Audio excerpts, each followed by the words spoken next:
नमस्ते। आज ब्राजील में ब्रिक्स समिट शुरू हो गया है और एक बड़ी खबर है। हाँ बिल्कुल। चीन के प्रेसिडेंट शी जिनपिंग मतलब 12 साल में पहली बार ये समिट मिस कर रहे हैं। हाँ ये वाकई बड़ी बात है। उनकी जगह premier Li Chang delegation lead कर रहे हैं।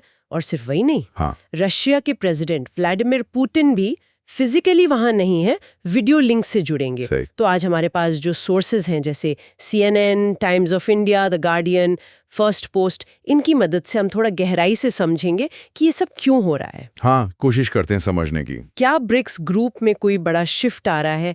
क्या ये ग्रुप जो G7 को चैलेंज करने निकला था अब बदल रहा है? Let's explore this. चलिए देखते हैं। तो शी जिनपिंग का ना आना ये थोड़ा सरप्राइजिंग तो है। ऑफिशियली तो उन्होंने कहा है शेड्यूलिंग कन्फ्लिक्ट, लेकिन एक्सपर्ट्स इसके पीछे कई और बातें देख रहे हैं।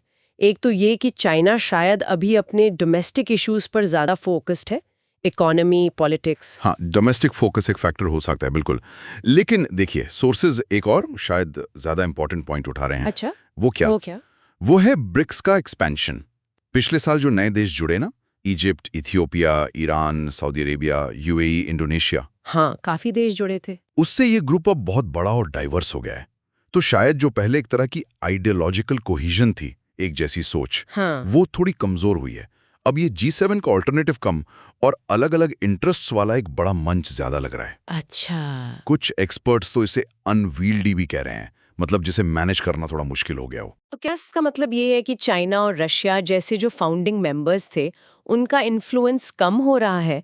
एक एक्सपर्ट हैं Gordon Chang, Times of India में जिनका जिक्र है, वो तो ये भी स्पेक्युलेट कर रहे हैं कि ये शी जिनपिंग के चीन में कम होते प्रभाव का संकेत हो सकता है। Neutrally reporting. देखिए गॉर्डन चांग का अपना एक पर्सपेक्टिव है, लेकिन हाँ ये सवाल तो उठता ही है। और पुतिन का ना आना, उसकी वजह तो खैर साफ है ना, वो ICC अरेस्ट वारंट वाली बात। हाँ पुतिन का केस तो क्लियर है। ब्राजील ICC का सिग्नेटरी है, तो वहां जाना उनके लिए लीगल रिस्क होता। सही बात है। लेकिन इन दोनों बड़े लीडर्स की फिजिकल एब्सेंस से हुआ यह है कि स्पॉटलाइट अब दूसरे नेताओं पर है, जैसे खासकर इंडिया के प्राइम मिनिस्टर नरेंद्र मोदी पर। वो समिट के साथ साथ ब्राजील के स्टेट विजिट पर भी हैं। हाँ ये भी है। साउथ अफ्रीका के प्रेसिडेंट रामापोसा भी हैं। इंडोनेशिया के नए प्रेसिडेंट प्रभावो सुबियांतो भी वहां मौजूद हैं। तो शायद इससे होस्ट कंट्री ब्राजील को भी अपना एजेंडा आगे बढ़ाने में मदद मिले। क्या एजेंडा? जैसे ग्लोबल गवर्नेंस रिफॉर्म की बात हो, ग्रीन एनर्जी, वैक्सीन्स पर कॉपरेशन, ये सब। राइट। अच्छा, यहाँ एक और इंटरेस्टिंग पॉइंट आता है।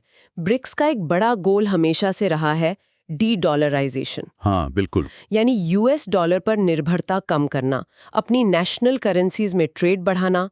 अब इतने डाइवर्स ग्रुप के साथ क्या ये अब भी उतनी बड़ी प्रायोरिटी है? देखिए डी-डॉलराइजेशन की बात तो अभी भी हो रही है, खासकर रशिया और ईरान जैसे देश जो US सैंक्शंस झेल रहे हैं। हाँ, उनके लिए तो ये बहुत जरूरी है। उनके लिए तो ये काफ़ी अट्रैक्टिव है। नेशनल करेंसीज का इस्तेमाल बढ़ाने पर फोकस रहेगा। लेकिन सोर्सेज ये बता रहे हैं कि वो जो एक कॉमन ब्रिक्स करेंसी का आइडिया था ना, हाँ, जो पिछले साल प्रेसिडेंट लूला ने सजेस्ट किया था, हाँ वो अभी डिस्कशन में नहीं लगता। आपको याद होगा तब US प्रेसिडेंट ट्रंप ने टैरिफ्स की धमकी भी दी थी इसके खिलाफ। हाँ याद है। तो अगर हम पूरी पिक्चर देखें तो ब्रिक्स अभी एक ट्रांजिशन फेज में लग रहा है। नए मेंबर्स हैं, ग्लोबल डायनामिक्स बदल रहे हैं, देशों के अपने अपने नेशनल इंटरेस्ट्स हैं। तो इसका फ्यूचर डायरेक्शन अभी उतना क्लियर नहीं है जितना शायद पहले था। तो मतलब ये जो शी और पुतिन का ना आना है, ये सिर्फ इस बार की बात है या ये ब्रिक्स के कैरेक्टर में ही कोई परमानेंट बदलाव का इशारा है? रियो में प्रीमियर ली कियांग क्या प्रायोरिटी सामने रखते हैं, ये देखना इंपॉर्टेंट होगा। बिल्कुल।